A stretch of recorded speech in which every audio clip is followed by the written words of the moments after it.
Hello and welcome back to A Better World. This is your host, Mitchell J. Rabin, and we're very glad that you're joining us again today.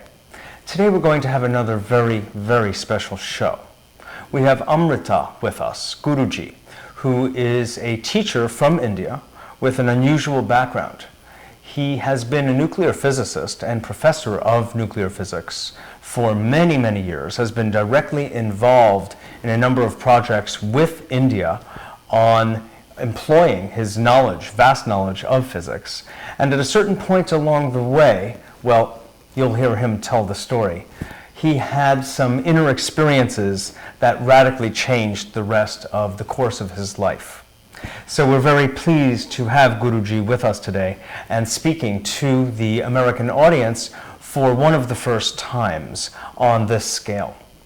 So thanks so much for being a guest on our show. Thank you. Absolutely. It's a pleasure to have you. Yeah.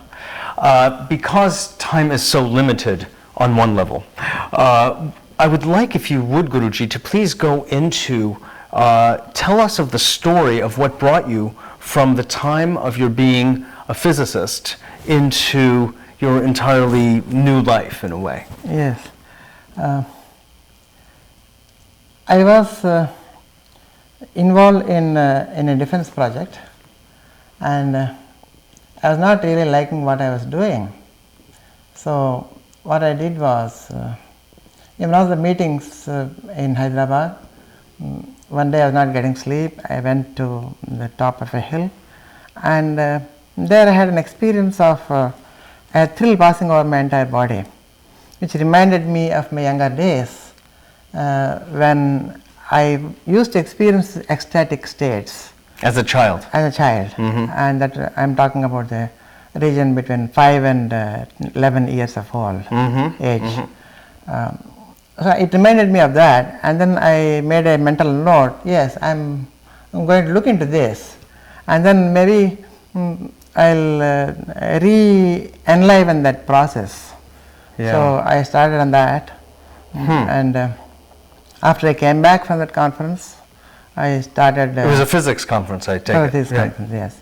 And I came back and I started meditating, and I didn't have any guide at that time. So that my inner guide was the sound which was coming from my heart.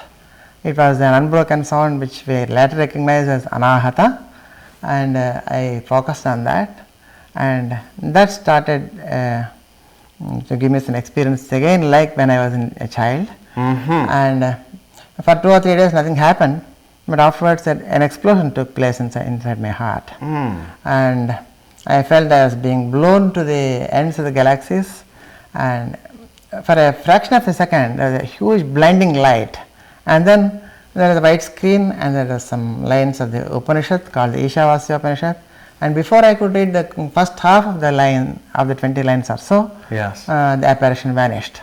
Then I made a further commitment, I am going to look into this. I was afraid because, first experience of an explosion is of really course. Fearful. One looks to avoid explosions. Right. And in general. That was the purpose for which I started deviating. Right? Isn't that ironic, Right. Yeah. And the missile was inside you. the explosion, the bomb was inside me. The bomb, yeah. And then I had started looking again into this sound after a week or so, after I got over my fears, and curiosity started me off again. Yes. And I started working on this, and then I felt there was a light sensation at the tip of the coccyx, and it started becoming a little warmth here when it rose to the navel center, and as it came up to the neck, by this time it came here, it was like a volcano, and I was being pushed out with great force out of myself, and I was wondering what is happening, and I could not contain myself, and I prayed to my goddess Saraswati, and I told her, look, I have been praying to you as truth all my life, and please come to my rescue and help me. And she appeared, and she told me, I am giving you an experience, take it, and that was the starting point of a beautiful, beautiful that experience. Was the starting point. Yeah. Right. And for some that's like the ending point. Yeah, later on I had very many experiences with her as the inner guide, and she used to, like a little child, she used to walk me on the rainbows with a lotus coming under her feet, and it was a beautiful experience. And then she used to give me a lot of books to read, and she gave me a lot of experience. Now, were these books that were findable in our libraries, or were Yes, these books they were. just from the gods? No, they were books that sometimes about the Upanishads, sometimes about very esoteric, very hard to find one. But I became a member of the Bombay University Library at that time, and then I went and started looking at them, and I found that the books which I had read earlier in my meditations were the very same books that I was accessing them in the library. So it was very moving experience for me, and it was a shift from the rationality really, to the possibility of irrational modes of learning. You know, that's something which is I could never, as a scientist, expect that such things could happen. How could I know about something which I have not read before? I was not a believer in previous births and things like that, but I had to go through those experiences too. And it was wonderful. So even though you were born a Brahmin, into a Brahmin family, you learned and studied Sanskrit as a child. When you grew up, obviously you went into the direction of science, and did you leave behind a lot of your Brahmin training? I mean, I'm sure you used it academically, but in terms of the belief systems and the perspective, did you leave that behind? I did carry some of it with me, but I did not carry it blindly. Yes. So what would not be a personal experience for me, I would not accept as a truth for me. Oh. So I always try to base my truth on my personal verification of that. So that was a wonderful thing. Oh, that's the finest kind of scientist we could have. I wish they all did that. Yeah. I see. Isn't that something? So here you were finding yourself at another stage in your life, having had these, experiences internally that people dream about. Yes. And you were seeking then, of course, to order it and organize it somehow according to, well, I guess probably any means possible. Yes, I was trying to figure out how these things are possible and how I could relate to them, and how I could find some scientific explanations for the various miraculous things that apparently were happening, and I try to reorganize my thoughts around these things. But mostly the process was through meditation only.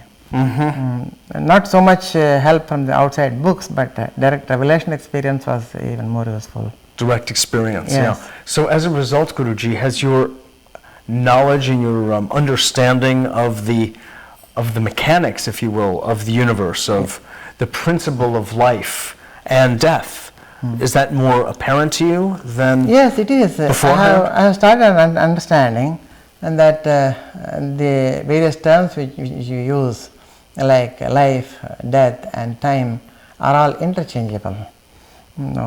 The statement that I am living continuously also means the statement I am dying continuously. So I see the continuity. I am living the communal life of all the millions of living cells in my body. My body is like a river in which the new cells are being born, they are growing, they are dying, and there are huge wars going on between the immunal systems and other systems. And I am living this communal life, and I think I am one single individual, but it is not so. Right. And where I move my attention, and my attention is drawn to certain areas where I experience some pain or pleasure or some healing is needed. So I can start relating these this community of life being experienced by an individual to the community of life that is experienced by the world, and I could see the parallels between the individual and the cosmos. The microcosm and the macrocosm. The mapping between the cosmos and the individual and into the atomic level. Exactly. I started seeing the parallels, and my physics background and understanding has helped me in this process. Oh yes, I'd imagine. Imagine. This is no doubt one of the reasons I think you were probably selected by the goddess for this kind of experience. Perhaps a reason why I was denied the spiritual path from the age of let us say 12 to 47 is to undergo this mill of the rational thinking and try to combine these the physics and philosophy kind of thing. Exactly, sure, because that's the language of the present time. That's right. It's the language, and so you now have access to both. You can articulate somewhat more of the inner spiritual experience in more physical, scientific language. Not only that, because I was involved with computers also, I have a brush with the artificial intelligence. I see a brush with it. And the creation of intelligences outside the physical system, and how I can relate these things to the organizing principles of the creating better order among the people. Yeah, kind of things that, sure. Sure.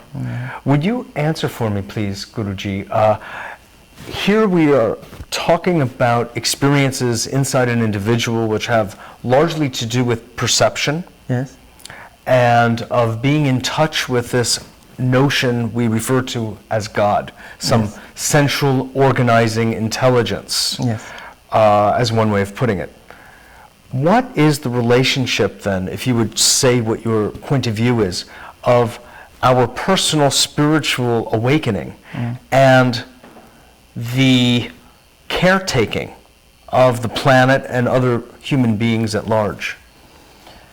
Yes, each is one there of a relationship? Yeah, there is a relationship, and each one of us wants to dream of a better world. And I think God has the same dream. I see. Yeah, right. We're all in it we all together. want to dream together and maybe think of a better way of doing things. Yeah. And as we start seeing the mapping between ourselves and the concept of myself and what I see around me as being integrated into one, these dreams also start getting together, and we start working on them simultaneously.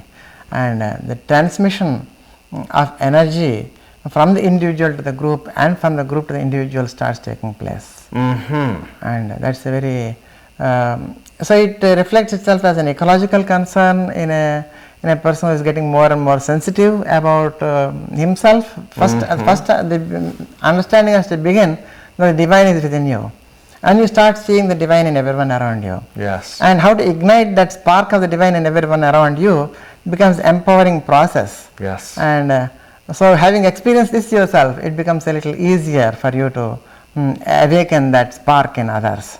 And this community can start dreaming together, and that can, the function of any prophet is to dream and make the dream come true. Yes. So basically, exactly.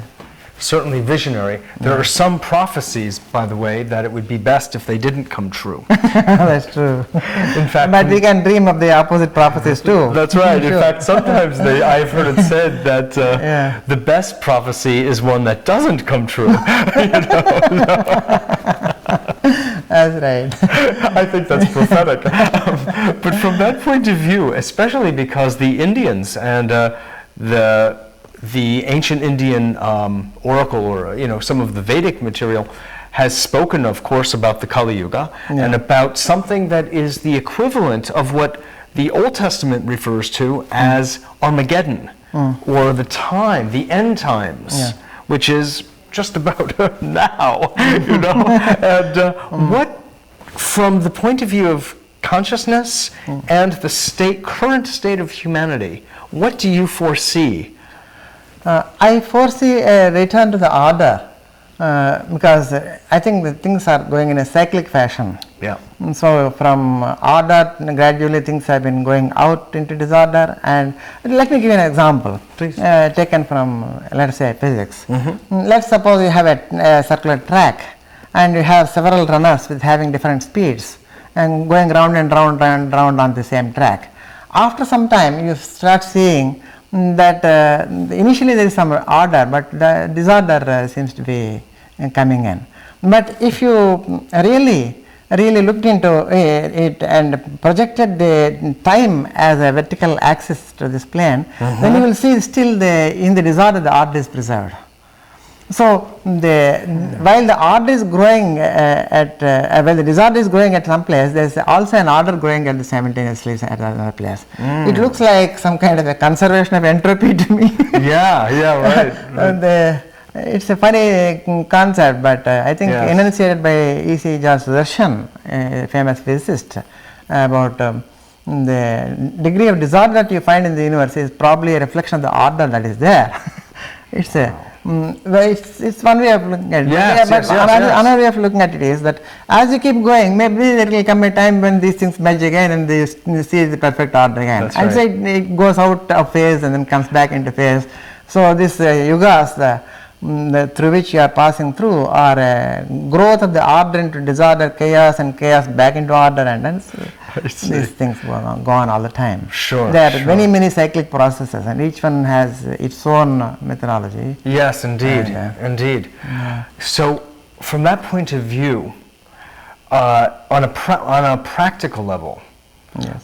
what do you think, based on the amount of energy and momentum of that energy that has been set into motion in the direction of disorder and chaos, and the way people have been living their lives going against natural law by, well, in every single aspect of life, corporate, pollution, et cetera, just chemical compounds destroying our water and going into our bodies, and chlorine and all of that, which is deadening instead of enlivening. The predictions are that there's going to be some form of almost nuclear winter, literally in a matter of just a short amount of time, a year, 2 years, and Satya Sai Baba and other major figures in the spiritual world have said the same thing. Channels from other dimensions are suggesting that there's going to be some greater level of chaos before the order reasserts itself. I was just wondering if you had any thoughts about that you would like to add to the pot. Every process has a certain momentum, and even if you are applying the infinite deceleration to that, it's going to go forward a little before it comes back. So obviously, this is a tremendous forces of disorder that are moving ahead, and there are equally powerful forces which are trying to push the order back into existence. And certainly the disorder is going to be a little more before the order can come in. But surely, I have seen into the future, and it is order, and it is next century is going to be a wonderful thing where people start respecting each other, giving respect to the woman, respect to the family getting stronger, and the harmonious force coming more and more into the. We can see a global village come into existence in the first 20 years of the next century. Is that so? I would vouch for that. Oh, yes, indeed. Okay. Okay, wonderful. Well, we will take your word for this. Okay. And I would be working for that. And do you see, thank you, and I'm very glad that you are.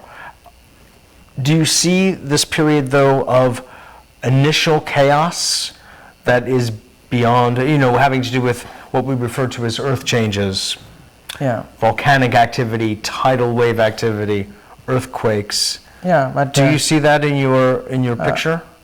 There are some of them, but not all of them are true. Some of them, maybe these terrific movies that are being made, making their impact on the minds of people. Maybe more in the cyberspace than in reality, maybe in virtual space than in reality. But I do see that it's not going to be beyond control, because the humanity always rises up to the challenge, and there are people working towards the order, and I see them conquering in the end, and I don't foresee really an uncontrollable disorder or chaos in that sense. Oh, wonderful. I really appreciate your sharing that. Thank you. There are so many different points of view, and it's very hopeful to hear what you have to say and actually encourage. From my own part, as dreamers, we have got to remain positive, and I agree. We cannot agree to the negativity to overpower us. We have got to. Any sankalpa without vikalpa has to manifest. That's right. And we have the sankalpa that we are going to deliver this. That's right. That's right. And not only that, but thought is energy. Yes. And so, as you were saying before about our relationship to the world, becoming more collective, that we're materializing Yes. our thoughts collectively, which are for the good of See, people. the media I see as is one way of creating disorder as well as creating order. And I think the work that you people are doing is wonderful in that direction. Thank you. Yes, the media does have an impact, and Yeah. more and more people are demanding, I think, to see better things than the violence and, God, and yeah. these things.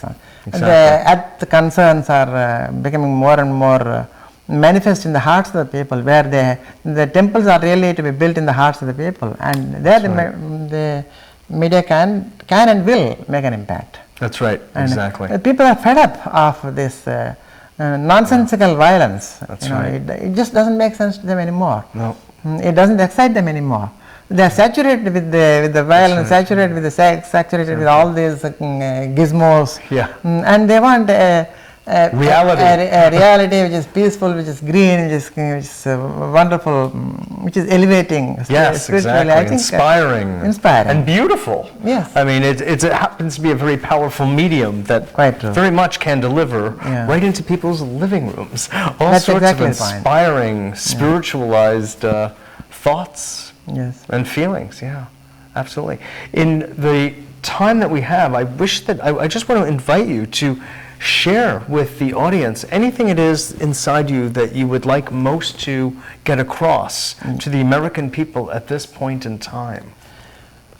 Yes, every second gigabytes of information are getting into us through the various interactions we are having with the world. And once in a way, at least twice a day, spend some 15 minutes each time trying to clear your mind, and through the process of meditation, like a duster, you can clear the mind and reduce the jumble that is going on inside the mind, so that the information that ought not to be correlated does not get correlated. So the meditation is like a duster which helps to clean the mind once in a way, so the information remains information, it doesn't become a jumble, and you can process it properly. Okay. Yeah. And I appreciate the time given to me, and I share my vision with you, and I request you to participate in this communal meditation. Give some specific time, say 6 o'clock in the morning and 6 in the evening. Yes. That would be a wonderful thing. If everyone could meditate for even 10 minutes at these times, a lot of wonderful things can come out of it. Yes. Yes, indeed, because you're dealing with the macro level, Right. the collective. Yeah. Thank you very much for that, and that inspiration for people who live such busy lives as they often do in America. Trungpa Rinpoche of the Tibetan Buddhist tradition said, Yes. everyone in the world is lazy in different ways. Yes. You go to the Indian culture, and from the Western point of view, you say, well, not now, but 50 years ago, how come they don't build more roads and more trains and everything? And it's so different than what we have over in the United States. And so there are obviously cultural differences. But he said, oh no, Americans are lazy also. Americans are lazy in an entirely different way. Yeah. Americans are lazy by being too busy. They're too lazy to meditate. Yeah. This was very wise. I thought this was very wise. That's right. Yeah. What I would like to do, because we still have a few more minutes, is since you brought up this notion or invitation for people to meditate together in the mornings, for instance, like around 6 o'clock, so there's this group energy. As a physicist, if you could just put that hat on for a moment, Guruji, and speak, could you describe the energetic nature of groups meditating together? Yes. Like a laser beam, where if enough number of atoms are excited, and then this thing comes, there is a coherence building up. Yes. So when a group of people are meditating together, there is a much more degree of coherence being built up in that process, and the meditation is a very simple thing actually.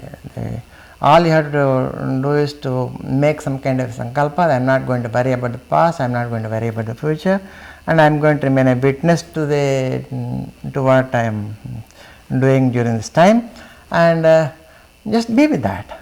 And it is this, but done together in the family. Let the husband and wife pray together or be meditate together, or if it is possible, include the children together. That will make a wonderful change. Sure. And was that something that was done classically and traditionally in India? Yes, in the Gurukulam, where the Guru had all the Sishyas, they used to go to the river, they used to sit, meditate, and then the meditation improves the quality of your information gathering and retaining and enlarging the size of your container, opening up your lotus of your heart for the light of God to come and stay within. Yes. So this can happen in a more coherent fashion the more number of people are working together. And this is precisely the force which is going to counter the randomizing and disorder creating influences, and this is necessary, I think. And I would invite you to participate in this venture. Indeed. Thank you. Thank you. I will.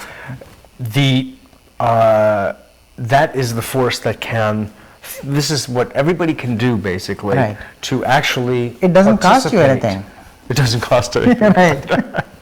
Yeah, except say 10 minutes in the morning, 10 minutes in the evening. Right. In fact, not only does it not cost you, it pays you. It pays you, that's right. Now we're speaking the American language. Here it is. Yeah. The bottom line, that's right, it pays. Of course, there are all sorts of health benefits, but what we're really saying, what I really hear you saying, is that greater sense of cohesion, coherence and cohesiveness among all the parts of the puzzle is the force that counteracts the disorder. Just to give you an example. Please. In your body, supposing there is a pain. The pain is a collective experience of a certain millions of living cells there.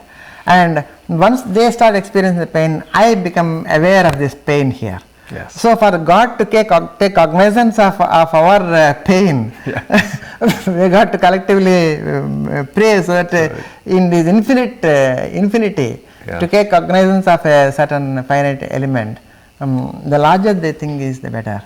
To make an impact, you need numbers. Yes. And numbers can be reached through the media, and well, we invite you to participate in this. That's right, exactly. Yeah. We'll have, as a result of this interview, we'll have thousands upon thousands more people that are meditating all over the place. Well, I want to thank you very much, Guruji, again, for being a guest on our show. Absolutely. God bless you. God bless you too, and keep up the excellent work you're doing here and in India. Thank you. Absolutely. God bless you. This is Mitchell J. Rabin for A Better World. Thanks so much for joining us. Call me at 212-420-0800. I love hearing from you. I look forward to seeing you all next week.